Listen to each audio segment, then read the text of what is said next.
Okay, welcome back to American Agenda. Here's what I want to do. I want to talk more about the Trump rally at MSG on Sunday, but this is really more about the final message that's being put out by the Harris campaign, and I think it's totally absurd. I would also venture to say it's quite divisive. It is also insulting to the people that went there. The liberal media is also right on board with this as well. A reporter asked Kamala Harris yesterday on a tarmac about the rally and people comparing it to a Nazi rally back in the 1930s. And here was the Vice President of the United States' response. This is not new about him, by the way. What he did last night is not a discovery. It is just more of the same and maybe more vivid than usual. Donald Trump spends full time trying to have Americans point their finger at each other, fans the fuel of hate and division. So basically what she's saying is, yes, that she is basically agreeing that that was a Nazi rally on Sunday night. And here's what was airing, if you can believe this, at the same time on MSNBC.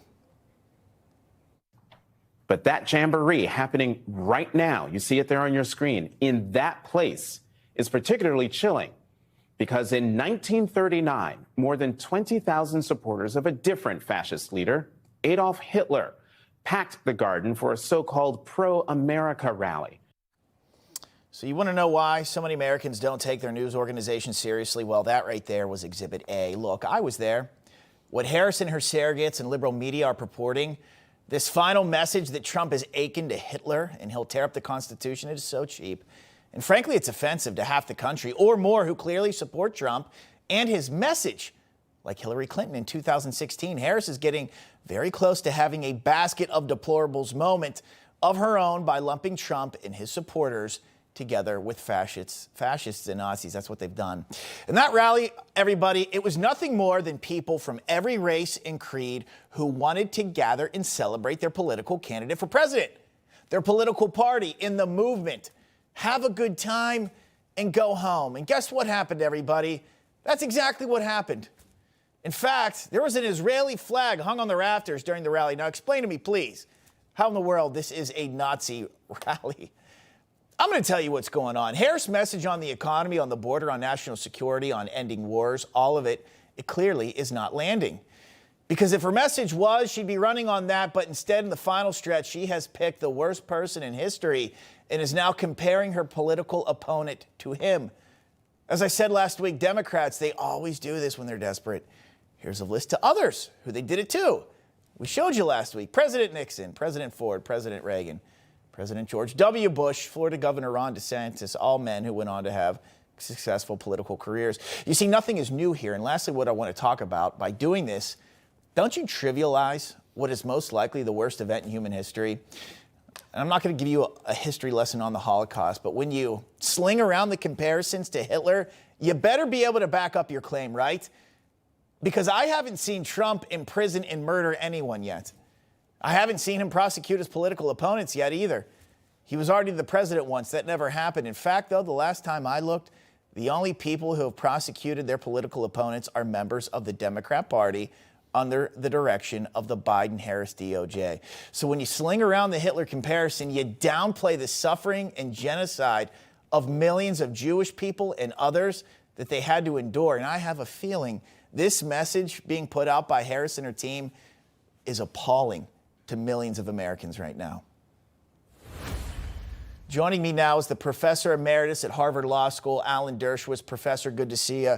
Your thoughts on the rhetoric coming out and these comparisons that she is making to Trump and his supporters? It's even worse than you say. It's a form of Holocaust denial. It's teaching young students and young kids, hey, you think there was a Holocaust? No. Maybe a couple of people made some speeches in Madison Square Garden, and maybe there was a guy named Hitler who made some speeches. If all Hitler did is what Donald Trump is doing and what the Republicans were doing, there were no gas chambers, there were no shooting squads, there was no Holocaust. It's a form of Holocaust denial, and it so miseducates young people, particularly the young, radical, hard left that is pushing so hard against Jewish values, preventing Jewish kids from going to classes. It plays right into the hands of the woke, progressive anti-Semites, and that's why it's so appalling. I also did some research today, Professor. I Googled just the word Trump, Here are the headlines that are popping up right now on the immediate search. We have the Washington Post. Trump defends New York rally where opening speakers lobbed racist remarks. Here's Politico. Trump doesn't address New York rally backlash in a winding Mar-a-Lago event. And here's another one. New York Magazine. Trump addresses the press after Puerto Rico debacle. Key moments. It's just so negative. He's having to fight this machine. That is what Google puts out, lockstep with the narrative that is happening right now. Look, I do think that Trump ought to apologize directly and categorically for the comedian. He didn't bring the comedian. He didn't hire him, but it was at his rally who called Puerto Rico a place of garbage. There's no place for that in a political debate. Yes, he's an insult comic, but insult comics shouldn't be starting a political rally like this. So it was a mistake. Let him apologize for the mistake. Let him talk about how much he loves Puerto Rico and how he admires the people in Puerto Rico and what a wonderful island it is. He can get past this. But the Democrats can't get past these analogies to Nazi Germany. I live right near Yorkville, where the Nazis marched down the street in 1939. By the way, after Kristallnacht, after it was known that Jews were being killed and the genocide was beginning. To compare that to a controversial speech in Madison Square Garden. I spoke in Madison Square Garden at a graduation for City University. Bill Clinton spoke in Madison Square Garden. There have been so many great events in Madison Square Garden. The idea of turning Madison Square Garden into a Nuremberg rally just because it's there is so ahistorical. And it is a deplorables moment because it basically says that everybody who attended the rally is guilty of associating with Nazism. And that's just not the case at all. As you say, there were Israeli flags, there were Jews there was a Holocaust survivor there.